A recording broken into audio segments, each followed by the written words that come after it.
In 1940, the Nazis established Auschwitz as a destination centre for Polish citizens arrested after Germany annexed Poland in 1939. But in 1942, Auschwitz became central to Hitler's pursuit of a final solution to the Jewish question. Now, not only did Auschwitz become one of the most infamous Nazi concentration camps, but it was also the scene of the mass murder of more than 1 million people, including Jews, Roma, and homosexuals. While many of the horrors experienced in the camp have been exposed, here are the horrors of Auschwitz that your history class never covered.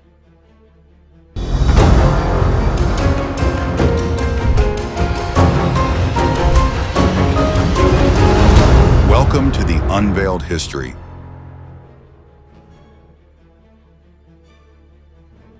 In the spring of 1940, the Nazis opened Auschwitz, a detention camp that later became the largest and most notorious death camp.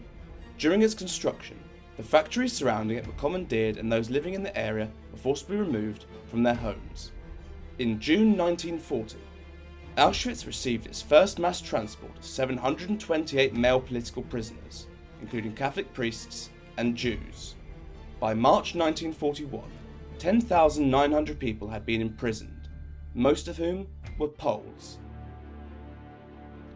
As the number of prisoners increased, it became necessary to create a subcamp.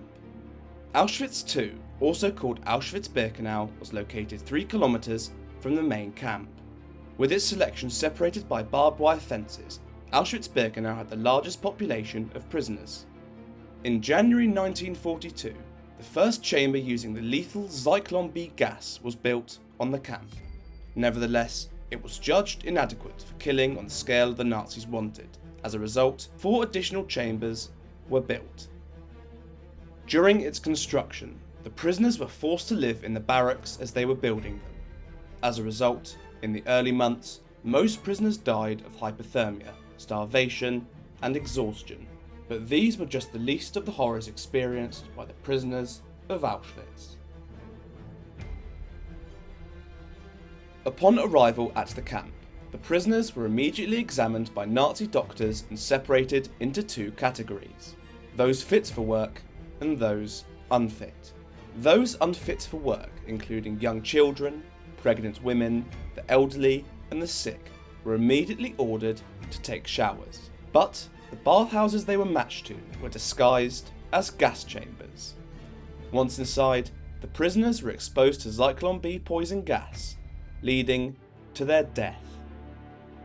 Given that the prisoners unfit for work were never officially registered as Auschwitz inmates, the exact number of those killed by gas has never been determined. In contrast, those fit for work were registered and taken to the prisoner reception centre. There, they are tattooed, shaved, disinfected, and given a striped prison uniform. Afterwards, the males and females were matched to their respective blocks. The compartments in each barrack were cramped with about 800 to 1,000 prisoners.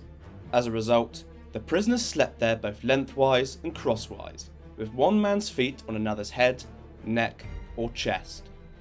Stripped of all human dignity, they pushed and shoved, in a bid to get a few hours of comfortable sleep. The day begins at 4:30 AM for the men and much earlier for the women with the sound of a gong. The block supervisors beat the inmates with sticks to make them wash and use the latrines quickly, but the latrines were few and the water was undrinkable.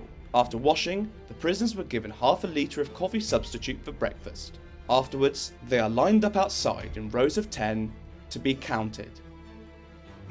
The guards usually use this time to hand out punishments to inmates who broke the rules. Sometimes, guards could force prisoners to squat for an hour or physically assault them for the smallest thing, such as missing a button. After the roll call, the prisoners were sent to their respective workplaces to begin a working day that was 11 hours long.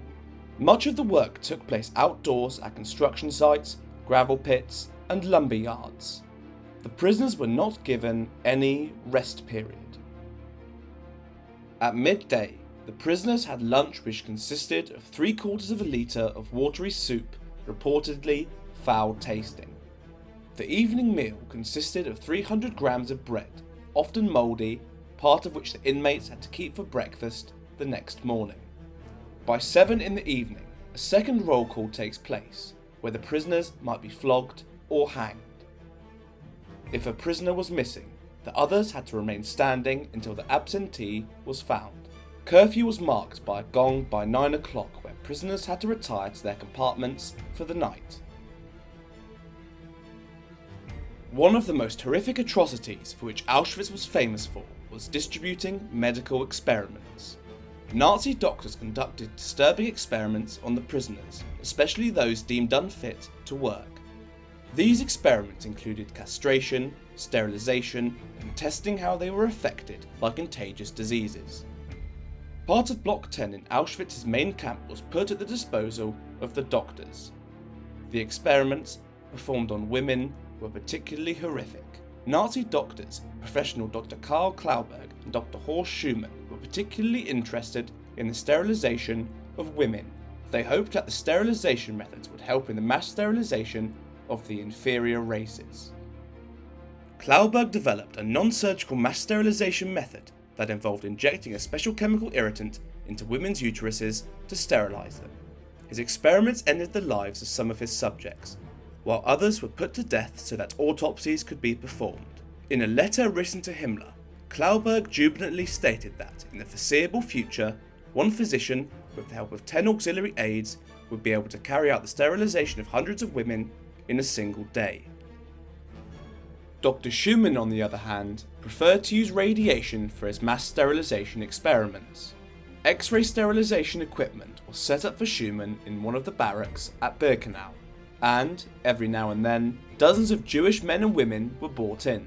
The experiment consisted of exposing the women's ovaries and the men's testes to X-rays. This exposure to radiation produced severe burns on the belly, groin, and buttocks areas. Many of his subjects died from the complication. But one of the most infamous Nazi doctors was Josef Mengele, also known as the Angel of Death.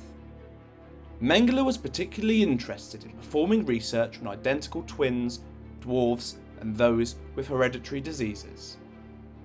After making his selections from the arrivals, Mengele would measure the twins' body parts, photograph them, and subject them to several tests. This included dental, sight, hearing tests, X-rays, blood tests, surgery, and blood transfusions between them. Afterward, he would have them killed and dissected.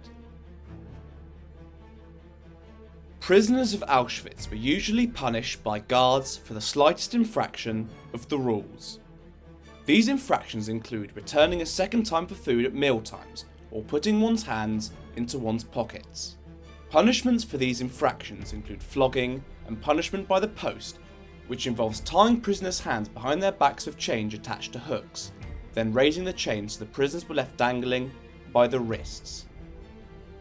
But for inmates suspected of resistance activities, such as an attempt to escape, the infamous Block 11 was reserved for them. Known as the Death Block, Block 11 had special cells in the basement, called standing cells.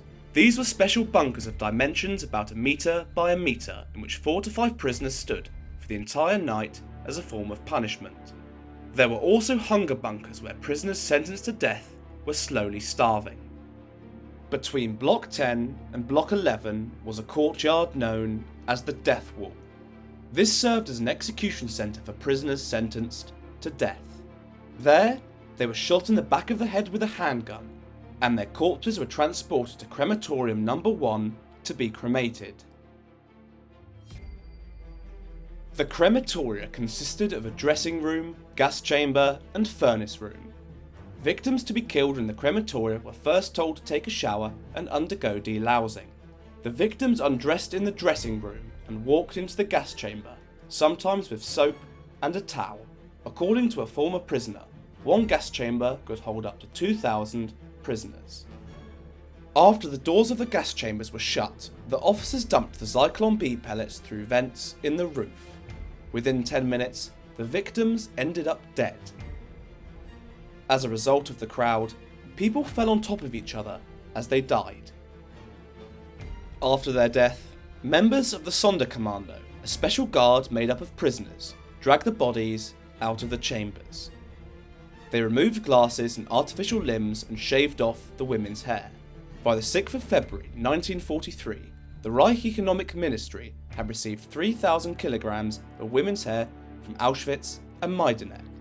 The hair was first cleaned in a solution of sal ammoniac, dried on the brick floor of the crematoria, combed and placed in paper bags. The hair was then shipped to various companies, including one manufacturing plant in Bremen-Blumenthal. The corpses were burned in the nearby incinerators and the ashes were buried or thrown into the Vistula River.